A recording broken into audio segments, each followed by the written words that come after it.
काँग्रेसचे ज्येष्ठ नेते आणि आमदार विजय वडेट्टीवार यांनी जगद्गुरू नरेंद्राचार्य महाराजांविषयी केलेल्या वक्तव्याचे पडसाद आता ब्रह्मपुरी येथे सुद्धा उमटलेत। काल ब्रह्मपुरी तालुक्यातील नरेंद्राचार्य महाराजांच्या शिष्य परिवाराने ब्रह्मपुरी शहरातील छत्रपती शिवाजी महाराज चौकात मोर्चा काढून याचा निषेध व्यक्त केला। आमदार वडेट्टीवार यांनी एका वृत्तवाहिनीला दिलेल्या प्रतिक्रियेत नरेंद्राचार्य महाराजांवर टीका करत त्यांचा उल्लेख एकेरी शब्दात केला, असा आरोप शिष्य परिवाराने केलाय। आमदार वडेट्टीवार यांनी नरेंद्राचार्य महाराजांची जाहीर माफी मागावी अशी मागणी शिष्य परिवाराने केली। मी स्मिता श्रीधर लडी, आध्यात्मिक प्रमुख, चंद्रपूर जिल्हा।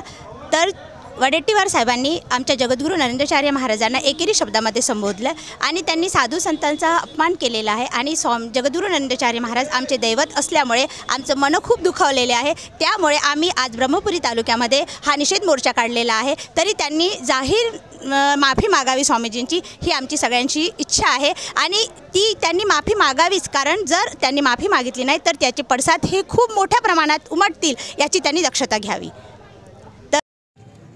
मी रुपेश्वरी अशोकराव पोडे। आज आम्ही चंद्रपूर जिल्ह्यामध्ये ब्रह्मपुरी क्षेत्र विधानसभेमध्ये आज इथे आम्ही निषेध यात्रा काढलेली आहे। याचं असं मुख्य कारण असं आहे की आमच्या स्वामीजींना या वडेट्टीवारांनी अपशब्दामध्ये बोलल्याबद्दल आमच्या सर्वांच्या, स्वामीजींचंच नव्हे तर आम्हा सर्वांचा गुरुबंधू आणि भगिनींचा हा अपमान आहे आणि आमच्या सर्वांचे मन याबद्दल दुखावले आहे की आमच्या स्वामीजींवर बोट उचलणारे हे आहेत कोण, यांना माहिती आहे का हे जगद्गुरू आहेत तरी कसे आणि कोण आहे आणि कोण ठरवतात। अनेक संघटना येऊन अनेक आखाडे तयार होतात आणि आखाड्यांनी हा सगळा निर्णय दिलेला असतानाही हा एकटा पुरुष, एक व्यक्ती कसं काय ठरवू शकतो की हे संत साधू संत नाही, ही भूमी संतांची आहे, हा महाराष्ट्र संतांचा आहे। मग हे कसे म्हणू शकतात की हे साधू संत नाहीत?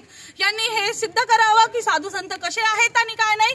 यांना जर हे काय माहिती नसेल तर ह्या वक्तव्याबद्दल यांनी जाहीर माफी मागावी आणि ही माफी नक्की त्यांनी मागितलीच पाहिजे। जर यांनी मागितली नाही तर समोरच्या विपरीत परिणामासाठी यांनी तयार राहावं। जे समोर होणारे परिणाम आहे ते अत्यंत वाईट आणि विपरीत होतील, ते त्यांना लक्षात घेतलंच पाहिजे आणि स्वामीजींची, आमच्या स्वामीजींची जाहीर माफी त्यांनी मागितलीच पाहिजे।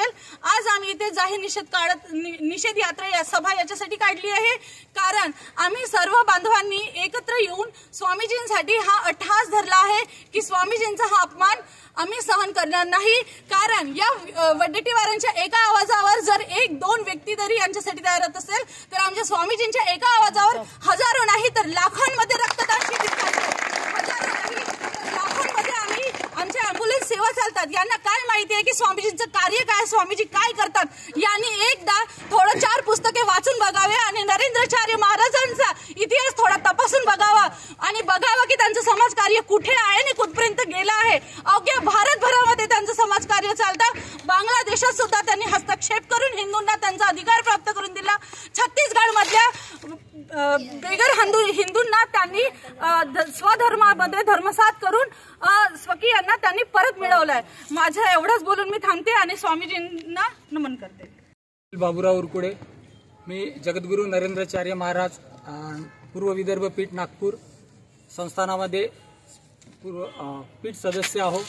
त्याच्यामुळे 22 तारखेला एका वृत्तवाहिनीवर वडेट्टीवारांची एक प्रतिक्रिया आली होती। त्यामुळे ती प्रतिक्रिया जगद्गुरू नरेंद्र महाराज यांच्या अपमानास्पद अशा शब्दात त्यांनी ती प्रतिक्रिया दिली आणि मला वाटते त्यांनी जी प्रतिक्रिया दिली त्यामध्ये जगद्गुरूंना एकेरी भाषेत संबोधलं होतं। पण ते एकेरी भाषेत जगद्गुरूंना संबोधणे म्हणजे हिंदू धर्माचे जे जगद्गुरू आहे त्यांना कुठेतरी पूर्ण हिंदुस्थान, पूर्ण हिंदू बांधव, सनातन हिंदू या सर्व भारत देशालाच अपमानित केल्यासारखं केलं। त्याच्यामुळे सर्वांच्या भावना दुखावल्या गेल्या आणि आम्ही सुद्धा त्यांचे अनुयायी असल्यामुळे आमच्या सुद्धा भावना दुखावल्या गेल्या आहेत। त्यामुळे त्यांनी आणखी दुसरी एक प्रतिक्रिया दिली की जगद्गुरू संत नाहीत, स्वामीजी संत नाहीत, साधू नाहीत। मग मला हेच प्रश्न करायचे आहे त्या वडेट्टीवारांना की ते साधू नाही, संत नाही हे ठरवण्याचा अधिकार त्यांना दिलाय कोणी? त्यांनी जॉब दिला पाहिजे, कारण तो अधिकार त्यांचा नाही आहे, ते आखाडा परिषदेचा अधिकार आहे आणि स्वामीजीला जगद्गुरू ही पदवी आखाडा परिषदेने 2005 मध्ये बहाल केली अयोध्येमध्ये। त्याच्यामुळे या वडेट्टीवारांना याबद्दल कसलेही ज्ञान, कसलीही माहिती, कसलाही अभ्यास नसताना हा लोकप्रतिनिधी, एवढा मोठा लोकप्रतिनिधी असताना असं बोलणं त्याला शोभत नाही। त्याच्यामुळे मला त्यांना या 2-3 गोष्टीचा जाब विचारायचा आहे। म्हणून आज ब्रह्मपुरी येथे आम्ही आक्रोश मोर्चा काढला आहे आणि निषेध मोर्चा काढला आहे आणि त्यांना या दोन्ही गोष्टींचं उत्तर त्यांना द्यायचं आहे एवढंच मी बोलतो. आणि मला वाटते आज 3 तास आम्ही हा निषेध मोर्चा काढलेला आहे एवढं बोलतो. आणि त्यांनी माफी सुद्धा मागावी, कारण समस्त हिंदू बांधवांची मनं दुखावल्या गेली आहे. आणि मला वाटतं हे संविधान फक्त बोलण्यापुरतं ठेवतात, पण संविधानाने यांना लोकांना दुखवण्याचा, लोकांच्या भावना दुखवण्याचा अधिकार दिलेला नाही, तरी पण ते चुकीने असे वागतात.